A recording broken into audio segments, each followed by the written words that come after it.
আসসালামু আলাইকুম। ডায়াবেটিস একটি দীর্ঘমেয়াদী রোগ। ডায়াবেটিস হলে রক্তে গ্লুকোজের মাত্রা স্বাভাবিকের চেয়ে বেশি থাকে। ডায়াবেটিস হয়ে থাকে মূলত শরীরে ইনসুলিন উৎপন্ন না হলে কিংবা ইনসুলিন অকার্যকর হলে। অগ্নাশয় থেকে ইনসুলিন উৎপন্ন হয়। আমরা জানি ডায়াবেটিস হচ্ছে একটি বংশগত রোগ। তাই অনেকে কোয়েশ্চেন করে থাকে যে পিতা ডায়াবেটিসের রোগী, মাতা যদি ডায়াবেটিসের রোগী না হয় তাহলে সেক্ষেত্রে সন্তানদের ডায়াবেটিস হবে কি না, এই বিষয়টি নিয়ে আজকে আলোচনা করব। প্রথমে ডায়াবেটিস যে জিনের কারণে হয়ে থাকে সেটি কি? ডায়াবেটিস হয়ে থাকে মূলত প্রচ্ছন্ন জিনের কারণে। দুই ধরনের জিন রয়েছে, একটি হচ্ছে প্রকট জিন আর হচ্ছে প্রচ্ছন্ন জিন। প্রকট জিন হচ্ছে যেটাকে বলি আমরা ডমিনেন্ট জিন, অন্যদিকে প্রচ্ছন্ন জিনকে বলি রিসেসিভ জিন। রিসেসিভ জিন মূলত দুর্বল, যেটি লুকায়িত থাকে, অন্যদিকে যেটি ডমিনেন্ট জিন সেটি কিন্তু প্রকাশিত থাকে, তীব্র জিন বলা হয়, প্রবল জিন। সো ডায়াবেটিস রোগ হয়ে থাকে প্রচ্ছন্ন জিনের কারণে। প্রচ্ছন্ন জিনকে আমরা কি বলি? রিসেসিভ জিন বলি। ওকে, তাহলে পিতা যেহেতু ডায়াবেটিসের রোগী, মাতা যেহেতু ডায়াবেটিসের রোগী নন, তাহলে তাদের জিনোটাইপ ভিন্ন হবে। অবশ্যই কি ভিন্ন হবে। তোমরা জানো যে জিনোটাইপ কি, ফিনোটাইপ কি।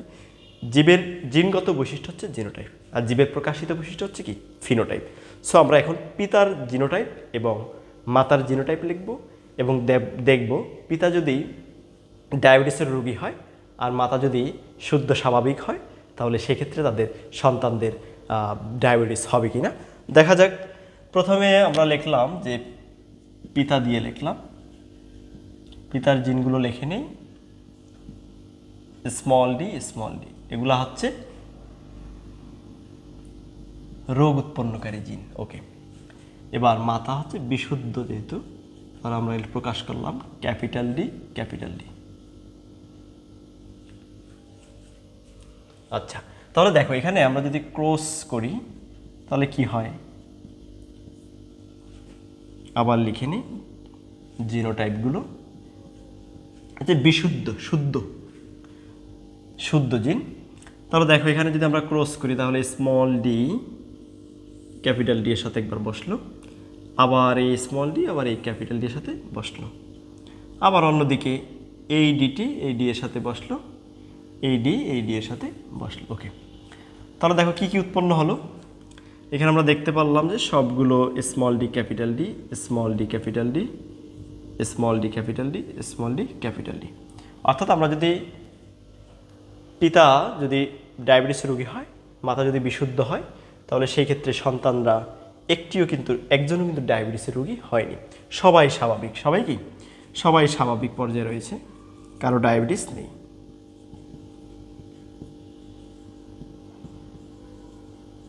এখন তোমরা বলতে পারো রোগের জীবাণু তো এখানে, রোগের যেই জিন সেটি আছে এখানে একটি, প্রতিটির ক্ষেত্রেই এক সেটের ক্ষেত্রে তোমরা জানো যে সন্তানদের ক্ষেত্রে পিতামাতার যে জিন আসে সেটি এক সেট আসে পিতা থেকে, এক সেট আসে কি মাতা থেকে।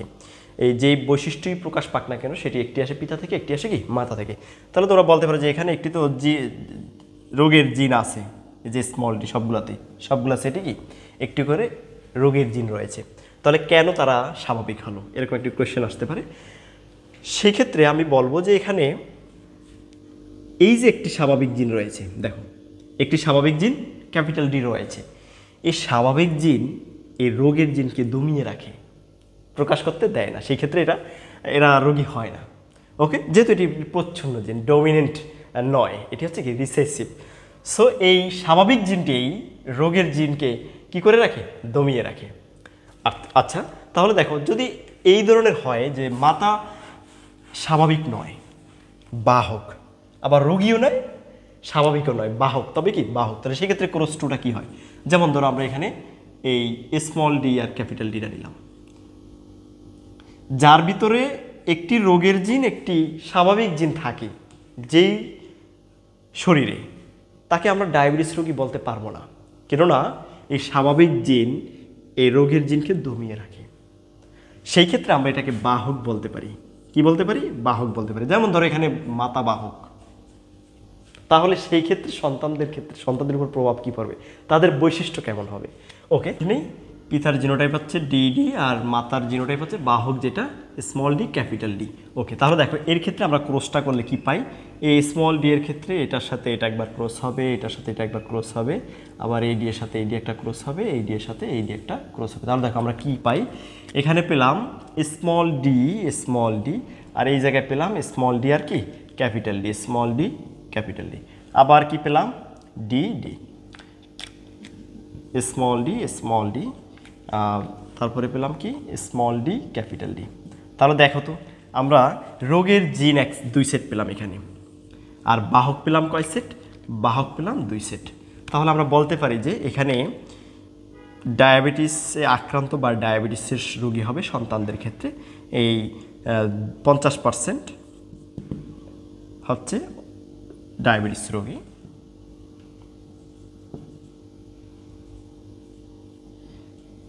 ওকে,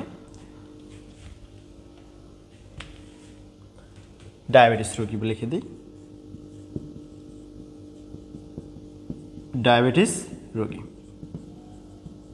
আর বাকি 50% কি হবে, স্বাভাবিক হবে।